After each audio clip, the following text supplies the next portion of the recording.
사랑하는 성도 여러분 평안하십니까? 네. 오늘은 이제 요셉이 애굽으로 팔려가는 이야기입니다. 당시 나이가 고작 17이었어요. 너무 젊은 나이죠. 형들의 이제 모함으로 또 웅덩이에 빠져 있다가 애굽으로 팔려가게 되는 거죠. 애굽에서 바로의 친위대장 보디발의 집에서 일을 하게 되는데요.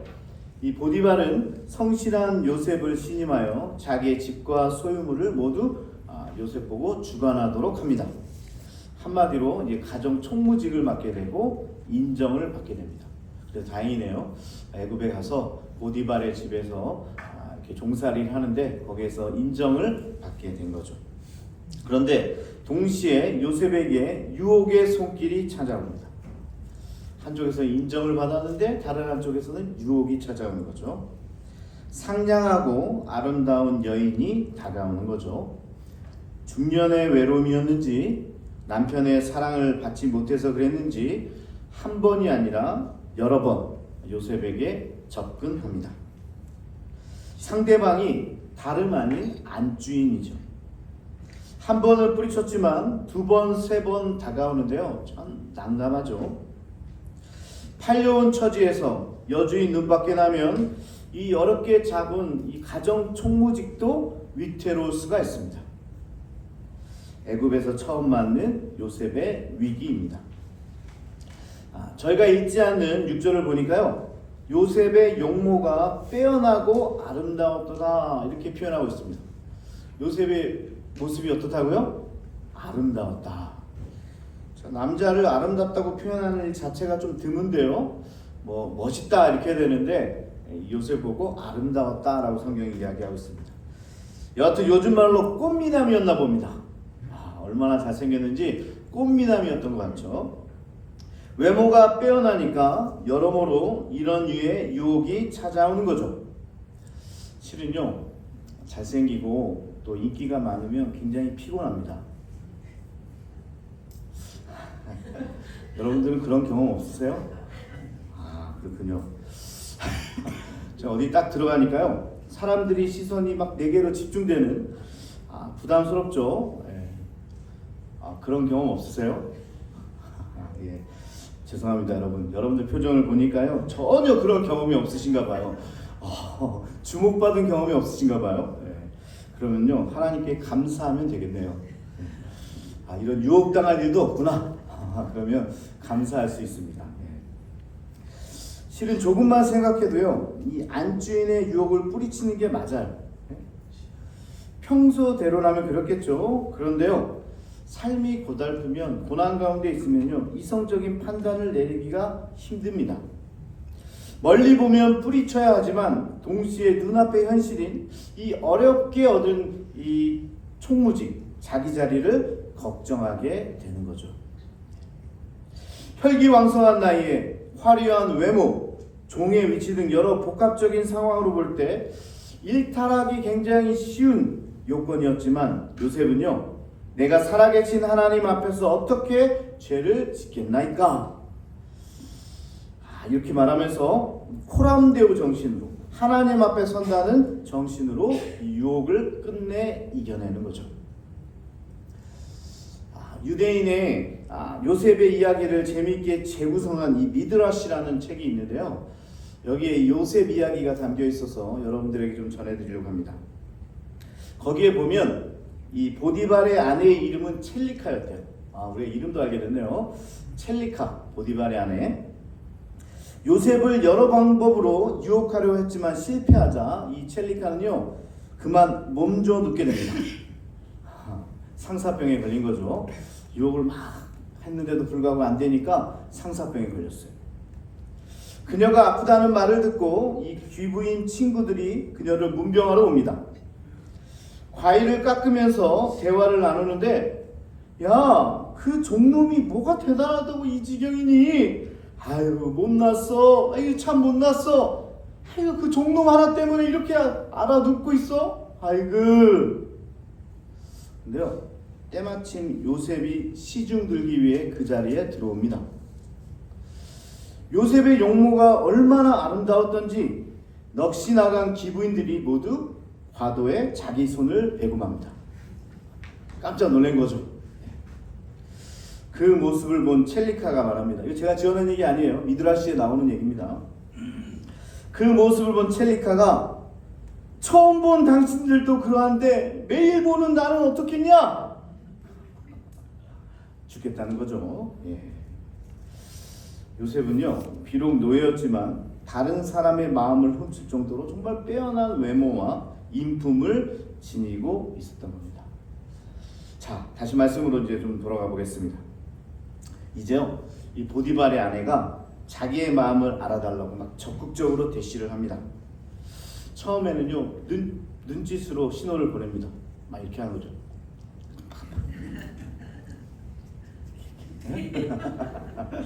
잘 못하겠네요. 해본 적이 없어가지고. 요새만 보면 막 깜빡깜빡 거리는 거예요. 이렇게 막 깜빡깜빡 거리는 거예요.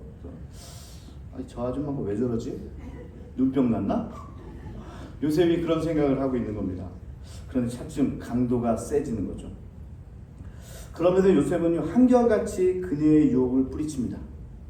손사래를 치면서 내 주인이 집안의 모든 소유를 간섭하지 아니하고 다 내 손에 위탁하였으니 이 집에는 나보다 더 큰 이가 없으며 주인이 아무것도 금하지 아니하였어도 금한 것은 당신뿐이니 당신은 그의 아내이니라. 그런즉 내가 어찌 큰 악을 행하여 하나님께 죄를 지으리까? 이야기하는 거죠. 다 내가 할 수 있고 당신만 내가 주인의 안주인이니까 내가 건드릴 수 없어서 내가 그렇게 못하는데 내가 어떻게 하나님 앞에서 그런 큰 죄를 지으리까? 이렇게 이야기를 하는 거죠. 오늘 말씀 보니까 선악과와 아주 정반대네요. 그죠? 요셉은 하나님 앞에 선 마음으로 이 유혹을 거절하는 거죠.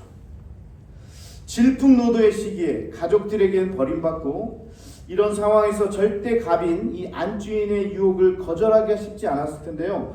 참 대단한 것 같아요. 요셉은 딱 끊어버립니다. 유혹을 딱 뿌리쳐 버리는 거죠. 자, 그렇다면 요셉으로 하여금 유혹에서 벗어나게 무엇이 이 유혹을 이기게 했을까? 무엇이 이 유혹에서 벗어나게 됐을까? 이것을 좀 살펴보려고 합니다. 첫째로는요, 충성심입니다. 충성심. 요셉은요, 주인을 배반할 수 없었습니다. 생각해보면 보디발은 애굽으로 팔려온 요셉에게 분에 넘치는 호의를 베풀어 주셨어요. 이 보디발 장군은요, 요셉에게 가정 총무직을 주고 아주 이를 신임했어요. 그 호의를 봐서라도 안주인을 넘보지 않았다는 겁니다. 이제 이해가 되죠? 둘째로는요, 유혹 자체가 옳지 않았기 때문입니다. 당시에 도덕적으로나 법적으로 이 간음은 중범죄였어요. 아내가 있는, 또 남편이 있는 이런 자에게 간음하는 것은 중범죄에 속하였다는 거죠. 그러나 뭐니 해도 세 번째 이유가 가장 클 것입니다. 요셉은 간음이 주인인 보디발에게 혹은 사회법을 어기는 정도가 아니라 하나님께 죄를 짓는 것이라 여겼기 때문에 그렇습니다. 뭐라고요? 하나님께 죄를 짓는 것이다. 사랑하는 여러분, 신앙인은요, 모든 일에 이렇게 하나님이 우선되어야 합니다. 요셉은요, 하나님 앞에 서라는 마음으로 하나님은 나와 함께 하시고 나를 보내셨고 지금도 하나님이 나를 보고 계시는데 어찌 내가 그분께 죄를 지을 수 있단 말인가? 라고 이 유혹을 이겼다는 겁니다. 다른 것보다 뭐가 우선됐다고요?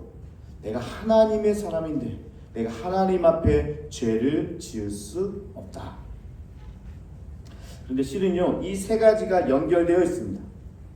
간음하는 행위는요, 그 자체로도 범죄지만 상대방의 집안을 무너뜨리는 것이고요, 결국 하나님이 주신 계명을 어기게 되는 거죠. 다 연결이 되어 있어요. 사실은요, 간음함으로 내가 망가지고 또 상대방이 망가지고 또 하나님 앞에서 범죄하게 되는 이 고리가 다 연결되어 있다는 겁니다. 요셉은 이렇게 하나님 앞에 죄를 짓는 것이라며 단호하게 거절했던 거죠. 자, 말씀으로 돌아가서 10절에 여인이 날마다 청하였으나 함께 있지도 아니하였도다. 뭐라고요? 함께 있지도 않았다는 겁니다. 여기서 중요한 교훈이 하나 나오는데요. 유혹은 상대하는 것이 아니라 피하는 것이다. 여러분 꼭 기억하시기 바랍니다. 유혹은요, 막 상대해서 내가 이기려고 하는 게 아니에요. 그건 넘어지게 돼 있어요. 그러니까 유혹은 상대하는 것이 아니라 이 유혹이 찾아오면 어떻게 돼요? 도망가야죠. 피해야 되는 겁니다. 잘난 척하면서 유혹을 이길 수 있다고 여기는 것 자체가 위험한 발상이라는 겁니다. 그런 곳에 아예 가지 말아야 됩니다. 그런 유혹이 있는 곳에 가지 않으려고 해야 돼요. 피해야 돼요. 그것이 유혹을 이기는 방법이다. 자, 시간이 갈수록요, 이 유혹의 강도가 세집니다. 처음에 아까 어떻게 했어요? 막 눈짓만 이렇게 하고 막 이렇게 했는데 이제 어떻게 돼요? 이제 막 옷을 잡는 겁니다. 막 이렇게 끌어당기는 거예요. 결국 요셉의 옷자락을 붙들게 됩니다. 그러니까 하는 수 없이 요셉은 자기 옷을 버려두고 도망치게 되죠. 옷을 잡히니까요, 이 겉옷을 버려두고 도망치게 된 거죠. 이로 인해서 이제 요셉이 모함을 얻게 되는 거죠. 자, 여기까지 이해되시죠? 요셉이 굉장히 외모가 뛰어나고 아주 매력적인 사람이었던 것 같아요. 여러분들 잘 이해가 안 되시겠지만 그런 분이 있다고 생각하세요. 다들 그냥 심각하시네요. 재밌으라고 한 얘기인데, 하여튼 그런 요셉에게 이 안주인, 어떻게 보면 안주인이 계속 유혹하고 있는 거죠. 근데 이 요셉이 이 유혹을 뿌리쳤어요. 자, 여기까지 좀 잠깐 끊고 한번 좀 생각을 해보겠습니다. 끊고 이 보디발의 아내 입장에서 한번 말씀을 살펴볼까 합니다. 여러분, 이런 설교자 보셨습니까? 이 보디발의 입장에 대해서 설교한 분 보셨어요? 아마 성산교회 아니면 들어볼 수 없을 겁니다. 전화 되니까 이 보디발의 입장, 아내의 입장도 다 살펴주는 거 아닙니까? 아마 아무 곳에서도 못 들어봤을 텐데요. 한번 오늘 이 보디발의 아내의 입장은 어땠을까? 100번 양보해서 혹시 보디발의 아내가 요셉을 진정 사랑한 건 아닌지 한번 가정을 해봅시다. 가정한 거예요. 여러분 어떻게 생각하십니까? 그럴 수 있죠. 사랑이 마음대로 됩니까? 그럴 수 있잖아요. 보디발의 아내도요, 어렸을 때 애굽으로 팔려와 지금 남편으로부터 학대를 당하고 있는 이 가련한 여인이었는데 드디어 자기를 이해해주는 사람을 만난 거예요. 자기도 팔려왔는데 이제 정말 자기를 아껴주는 사람을 만나게 된 거예요. 그러면서 사랑에 빠진 거라면 여인의 삶이 너무나 가련하고 불쌍하지 않습니까? 어떻게 생각하세요? 고대 일부 다처제의 이런 상황 가운데 주인에게 받지 못한 사랑, 요셉을 사랑하게 된 게 뭐 그리 큰 잘못입니까? 자, 그런데요, 오늘 말씀을 통해서 우리에게 주는 두 번째 교훈은요, 사랑과 욕정은 철저히 구분되어져야 한다는 겁니다. 사랑과 욕정, 유혹은 철저히 구분되어져야 한다. 진정한 사랑은요, 내 위주의 사랑이 아니라 상대방을 배려하는 겁니다. 그러나 가식적인 사랑은요, 자기만의 욕망에 의해 결과를 통해 구분될 수 있는데요, 보디발의 아내는 자신의 소위 사랑이 그 사랑이 받아들여지지 않자 곧 사랑이 분노로 바뀌게 됩니다. 자신의 마음을 받아주지 않자 그 마음이 뭐로 바뀌어요? 분노로 바뀌게 되었다는 거죠. 만약에 사랑이었다면 변하지 않았을 겁니다. 사랑이었다면 받아들여지지 않을 때도 한결같아야 한다는 거죠. 그러나 이 사랑의 에너지가 분노로 쉽게 바뀌어 버렸다면 그건 처음부터 사랑이 아니었다는 방증이죠. 우리가 가정을 세워왔잖아요. 정말 사랑했다면. 그런데 말씀을 보니까요, 그 사랑이 쉽게 분노로 바뀌는 걸 봐서 처음부터 사랑이 아니라는 거죠. 여러분, 사랑은요, 관계를 유지하는 것이지 관계를 넘어서는 게 아닙니다. 다시 말씀드려요. 사랑은요, 그 사람과의 관계를 유지하는 거예요. 그 관계를 부수고 관계를 넘어서려고 하는 게 아니라는 겁니다. 사랑은 그 사람 자체를 인정해 주는 거예요. 때론 상대방이 날 사랑하지 않는다고 해도 그 사람을 바라봐 주는 거예요. 그리고 보면 이 보디발 아내의 행위는 사랑이 아니라 욕정이었다는 것이 자명하게 되는 거죠. 사랑이 될 수 없습니다. 우리가 보디발의 아내까지도 좀 잘 살펴봤는데요. 다시 말씀으로 가겠습니다. 여인이 소리칩니다. 주인이 히브리 사람을 우리에게 데려다가, 그 전까지만 1시간 전까지만 해도 막 내가 너를 사랑해, 나 너 없으면 못 살겠다 막 그러던 여인이 주인이 히브리 사람을 우리에게 데려다가 우리를 희롱하게 하는도다. 유혹이 곧 분노로 바뀌게 되죠.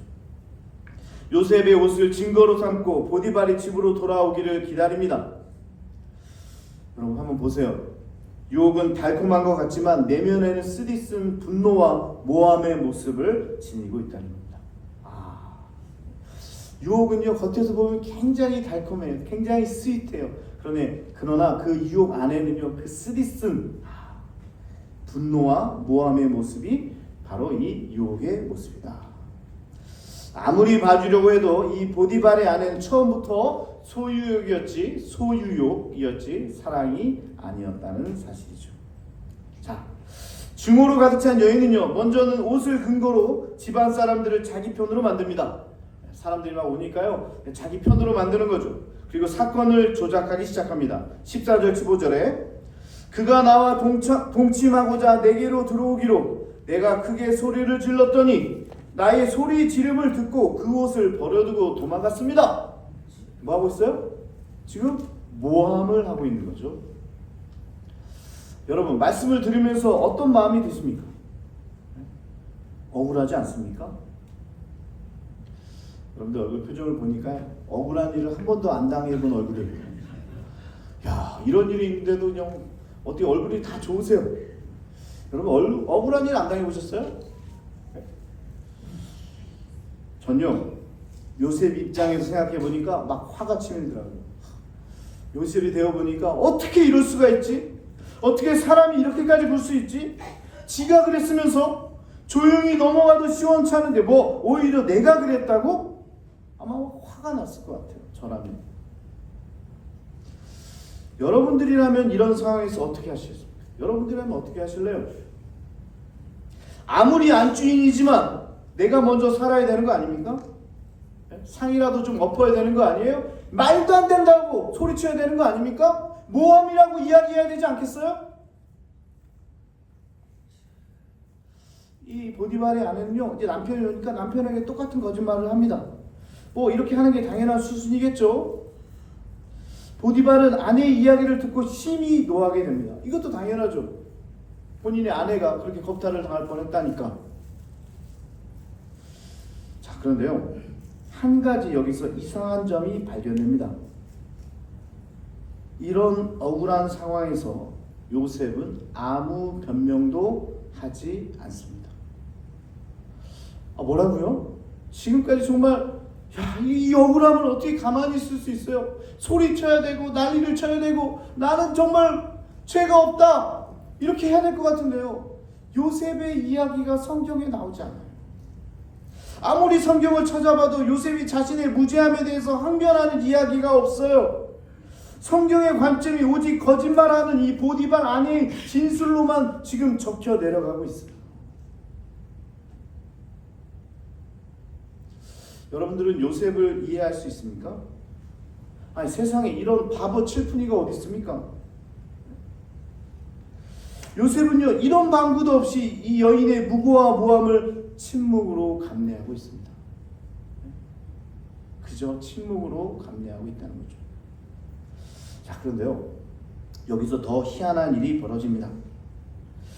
요셉에게 내려진 형벌이 제목에 비해서 비교적 가볍다는 겁니다. 제목에 비해서요, 이 형벌이 너무나 가벼워져. 여러분, 요셉이 누굽니까? 노예 아닙니까? 노예? 당시 간음죄는요, 애국 시민이라고 할지라도 사형을 면치 못했습니다. 시민이라고 해도요, 간음은요 사형으로 처했어요. 거기다 요셉은요, 인간 대접을 받을 수 없는 노예 아닙니까? 노예는요, 그냥 주인 마음으로 죽일 수도 있었어요. 당시 그랬어요. 그러면 정말 자기 아내를 겁탈하려고 했던 이 죄인을 그냥 놔둬야 됩니까? 죽어야 마땅합니다. 그런데요, 보디발은 이상하게도 아내를 범하려고 한 요셉을 처형하지 않고 감옥에 가두는 선에서 사건을 마무리합니다. 여러분 이해가 되십니까?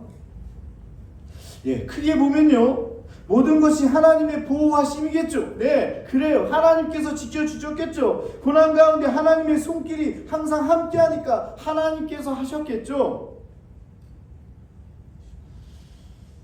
근데 여러분 어떤가요? 오늘 말씀의 의문투성이 아닙니까? 자, 우리 함께 사건을 밝혀봅시다. 어떻게 여러분 국가수라도 부를까요? 요즘 누리꾼들이 장난이 아니더라고요. 경찰이 못 잡는 그 뺑소니 있잖아요. 누리꾼들이 막 보배드립니까 뭔가 어떤 걔네들이요. 요즘 누리꾼들이 다 찾아내가지고요. 이 차는 누구 차고 뭐 어쩌고 해가지고 그 범인을 잡아내는 경우가 있더라고요. 자, 우리도 한번 왜 사건이 이렇게 됐는지 한번 살펴봅시다. 자, 일단 요셉이 침묵한 이유부터 생각해 봅시다. 왜 침묵했을까? 정말 억울한 일을 당했는데 본인이 하지도 않았는데 왜 침묵했을까? 왜 그랬을까요? 먼저는요, 억울한 상황에서 요셉은 언제나 그랬듯이 사람이 아니라 하나님을 의지했다는 겁니다. 너무나 중요합니다. 사람이 아니라 눈을 돌려서 하나님을 바라보는 겁니다. 눈앞의 문제만을 바라보지 않습니다.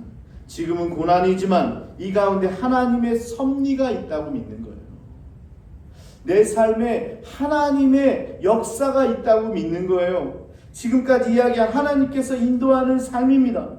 고난도 하나님께서, 기쁨도 하나님께서, 내 삶의 모든 일이 하나님의 이끄심이 있다고 믿는 거예요. 왜 이런 억울함을 당할까?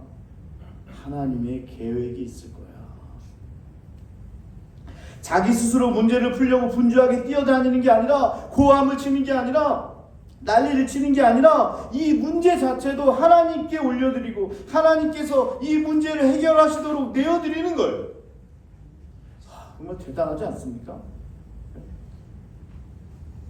정말 쉽지 않을 텐데요. 억울하지 않아요? 소리를 지르고 난리를 쳐도요, 분이 풀리지 않을 텐데요. 여러분 정말 억울한 일 당해본 적 없으세요? 그때를 한번 떠올려 보세요. 그 억울한 일 당했는데요, 침묵하라는 거예요.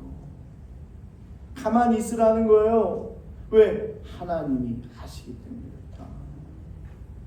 그 억울함의 한가운데요, 하나님이 하시도록 자신은 침묵하는 겁니다. 저도 말씀을 준비하면서 참 어렵다는 생각이 들더라고요. 하나님 어떻게 그럴 수 있습니까? 그런데요, 여러분 때로는 침묵이 유용할 때가 많습니다. 여러분 믿으십니까? 가만히 있는 게요, 입을 닫는 게요, 더 유용할 때가 있다는 거예요. 억울할 때 이리저리 분주한 것보다 침묵으로 하나님 앞에 무릎 꿇는 것이 먼저입니다. 가서 따지기 전에 하나님 앞에 기도하는 거예요. 무릎 꿇는 거예요. 내가 침묵하면 하나님께서 대신 일하기 때문에 그렇습니다. 여러분 이 원리를 알았으면 좋겠어요. 너무나 억울한 일을 당했잖아요. 그때 나는 가만히 있어요. 그러면 하나님이 움직이세요. 하나님이 억울해하세요. 하나님이 가만히 있을 수가 없는 거예요. 내 사랑하는 자녀가 이런 억울한 누명을 쓰고 있어? 그거 누가 등장해요? 하나님이 개입하시는 거예요. 하나님이 등장하는 거예요.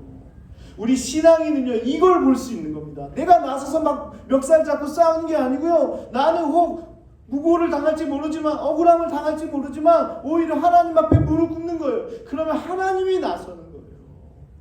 요셉의 삶은요, 항상 이 하나님이 먼저였다는 겁니다.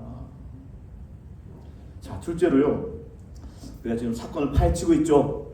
우리 국가수가 돼서 지금 파헤치고 있는 거예요. 왜 요셉은 침묵했을까? 요셉이 이 보디발 주인을 마지막까지 배려한 게 아닐까요? 이 일이 무슨 일이에요? 안주인의 일입니다. 이는 보디발에게도 엄청난 치욕이죠. 앞으로 모든 승진길이 막힐 수도 있습니다. 주변에 비아냥을 들을 게 뻔해요. 평소 요셉은요 충정으로 보디발을 섬겼는데요, 자기가 아니라 여주인이 자신을 유혹했다고 말하지 않는 것은 주인에 대한 마지막 배려가 아닐까. 참 대단하죠. 그랬더니 사건이 어떻게 종결이 됩니까? 죄는 사형감인데 비교적 가벼운 감옥행으로 종결되는 거죠.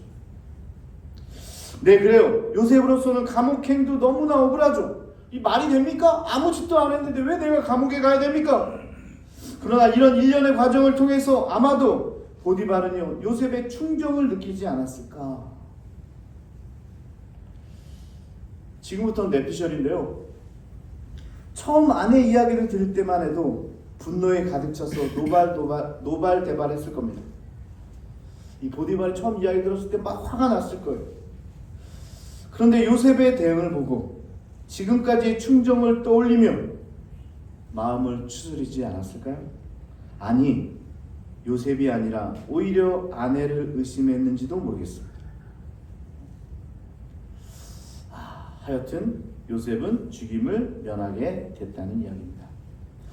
실은 성경이요 구체적으로 기술하지 않아서 정황을 따져서 제가 말씀을 드렸습니다.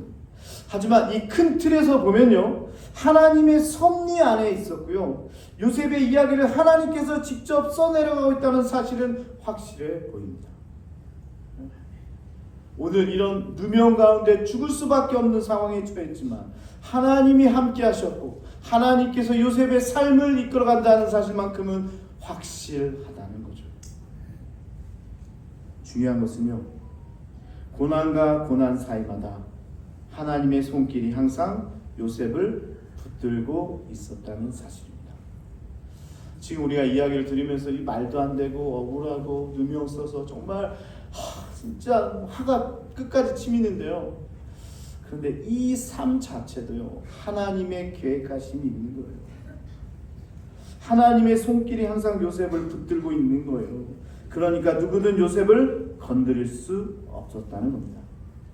그런데요, 사실 보지 못해서 그렇지 우리에게 찾아온 고난도 그냥 고난만 있는 게 아니라 그 안에 하나님의 손길이 있습니다. 할렐루야. 우리에게 찾아온 고난 정말 말도 안 돼. 난 정말 잘못한 것도 없어. 나 새벽마다 기도하고 정말 교회 일이면 충성하고 봉사하는데 하나님 어떻게 이렇게 저에게 억울한 일을 주십니까? 근데요, 우리에게 찾아온 고난도요 그 안에 자세히 보면 하나님의 손길이 있다는 거예요. 여러분 혹시 억울한 일을 당한 적이 있습니까? 아니 지금도 억울하십니까? 감옥에 갇힌 것과 같은 절망 가운데 계십니까? 우리의 인생은 하나님의 섭리 안에 있음을 믿으시기 바랍니다. 보지 못해서 그렇죠. 애굽으로 끌려와야 감옥에 잡혀가고요, 바로왕 앞에 서야 총리가 되는 하나님의 시나리오 안에 있다는 겁니다. 그로 인해 요셉의 가정은 구원받게 될 거고요, 하나님의 계획은요 이 안에 들어있는 거죠. 그랬더니 제가 읽지는 않았지만 마지막 23절에 여호와께서 요셉과 함께 하셨고 여호와께서 그를 범사에 형통하게 하셨다 말씀합니다. 요셉의 삶의 핵심 구절입니다. 뭐예요? 이런 정말 누명과 어려움과 모함이 있는데 그 가운데 하나님이 버린 게 아니라요, 하나님이 함께 하셨고요, 그리고 그 삶이요 형통하대요. 형통. 기독교에서 형통은요 하는 일마다 잘 돼서 잘 먹고 잘 사는 것을 의미하는 게 아닙니다. 형통하다는 게요 모든 일이 잘 풀려서 그냥 잘 먹고 잘 사는 인생이 아니에요. 고난 가운데서도 하나님이 함께 하심을 뜻하는 게 바로 형통입니다. 안 아픈 게 아니고요, 질병 가운데 하나님이 함께 하심이 형통이에요. 사업이 무조건 잘 되는 게 형통이 아니고요, 사업이 어려운 가운데 하나님의 손길이 이 사업 가운데 함께 있는 게 그게 형통이에요. 그게 성경이 말하는 형통이라는 단어예요.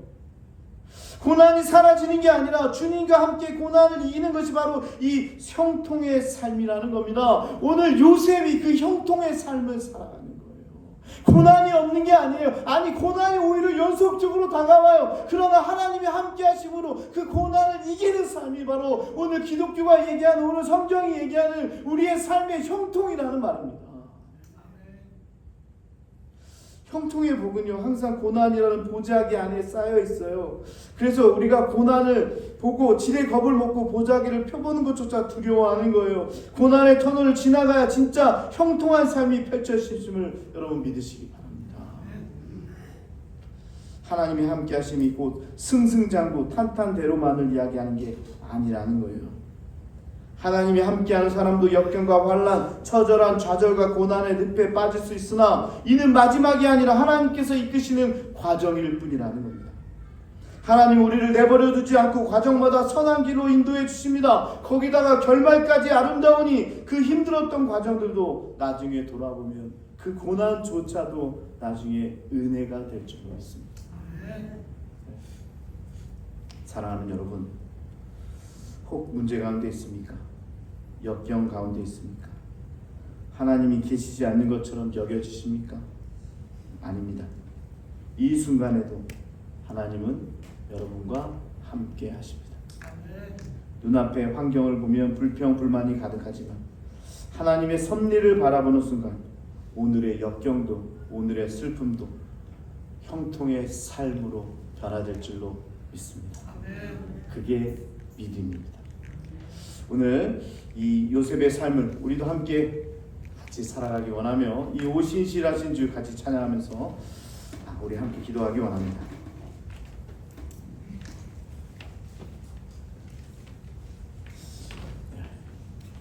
요셉의 삶이 그래요. 고난이 없는 게 아니라 계속 연속적인 고난의 삶이에요. 그러나 하나님이 함께 하시니 하나님께서 그의 인생을 주관하고 계시니요, 오히려 그 고난 가운데 하나님의 형통을 경험하면서 사는 거예요. 우리 성도들, 우리 성사학교의 공동체가 그런 마음을 함께 품었으면 좋겠습니다. 예수 믿는다고 해서요 모든 고난이 사라지는 거 아니에요. 오히려 고난이 더 찾아올 수 있습니다. 그러나 고난 가운데 하나님의 손길을 붙잡는 거예요. 그리고 하나님이 나와 함께 하시니 형통의 삶을 살아낼 수 있는 거예요. 그게 믿음이고 신앙생활입니다. 우리 함께 같이 찬양하겠습니다. 오신실하신 주.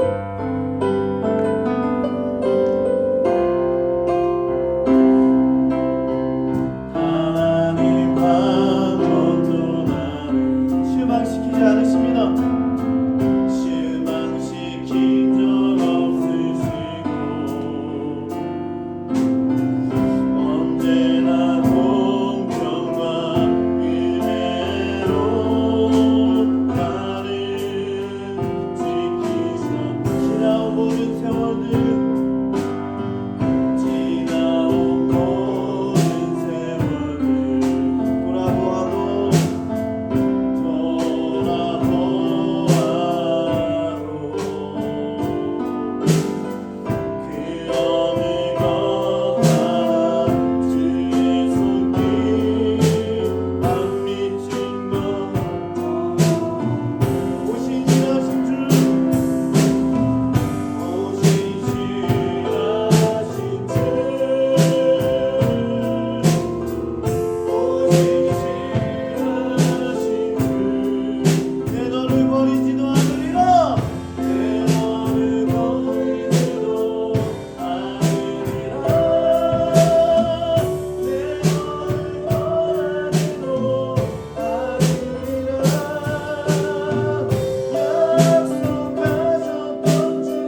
기도하겠습니다. 여러분 너무나 억울하지 않습니까? 내가 정말 주님을 사랑하고 주님께 이렇게 나왔음에도 불구하고 여러 가지 갖가지 역경과 고난, 때로는 모함, 내가 하지 않은 일까지도 비난하고 비판하고 그러는 세상 사람들, 우리가 그때 요셉처럼 살기, 내가 막 달려가서 소리를 지르고 고함치고 그 사람의 멱살을 잡는 게 아니고요, 오히려 그런 역경의 한가운데 주님 앞에 나오기를 원합니다. 주님 앞에 무릎 꿇기를 원합니다. 오히려 침묵으로 주님이 하실 일을 기대하는 여러분 되시기 원합니다. 그러면요, 하나님께서 갚아주시고 하나님께서 역사하시며 하나님의 인도하심을 보게 될 것입니다. 우리의 삶이요, 오늘 요셉을 보니까 요셉의 인생이 하나님의 시나리오 안에 있다는 거예요. 역경이고 모함이고 어려움이고 다시 감옥에 갇히게 되는 정말 처절한 인생인데 오늘 하나님은 그 요셉의 삶이 형통했다고 이야기해요. 아니 이게 무슨 형통입니까? 그런데요, 오늘 하나님은요, 고난이 아니라 그 고난 가운데 하나님이 함께 하시고 그 고난을 이기는 힘을 주시는 그 하나님을 붙들고 살아가는 게 그게 형통한 삶이래요. 우리 우리가 성도가 살아가야 될 삶이 바로 여기 있습니다. 예수 믿는다고 갑자기 막 사업이 잘 되고요, 예수님 믿는다고 해서 갑자기 건강해지고, 예수님 믿는다고 해서 막 부가 생기고 그런 거 아니에요. 그게 기복적인 신앙입니다. 예수님 믿어도요 고난이 찾아오고요, 예수님 믿어도 질병이 생기고요, 예수님 믿어도요 사업이 어려워질 수 있어요. 그런데요, 그 가운데 그 고난의 한복판에서 하나님의 손길을 붙을 수 있는 거예요. 그게 성도의 삶이고 그게 형통의 삶이고, 내 인생 끝을 하나님께서 보장하고 계시고 내 인생을 하나님께서 쓰고 있다는 사실을 믿는 게, 그게 바로 오늘 요셉이 살아간 형통의 삶이라는 겁니다. 사랑하는 여러분, 힘들고 어렵습니까? 그때 주님이 여러분을 버린 것이 아니라 주님 바로 옆에 계세요. 주님 손 붙들고 승리하는 여러분 되시기 바랍니다. 고난의 처절한 한복판에 있다면 오히려 주님의 손을 붙들고 이 형통의 삶을 살아내는 귀한 여러분 되시기 바랍니다. 이제 우리 함께 우리 주여 한번 부르시고 우리 통성으로 결단하며 나갑니다.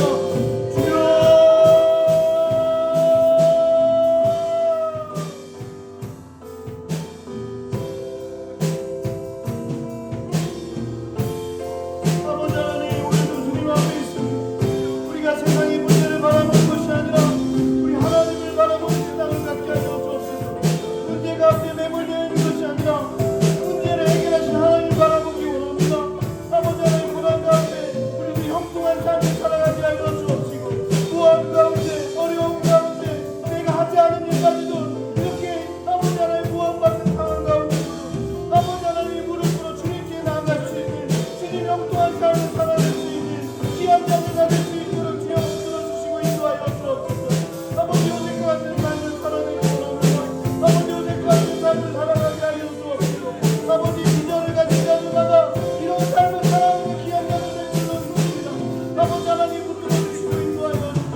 신실하신 주님을 믿습니다. 약속을 지키시고 한결같으시고 한 번도 우리를 실망치 않게 하시는 그런 주님을 믿습니다.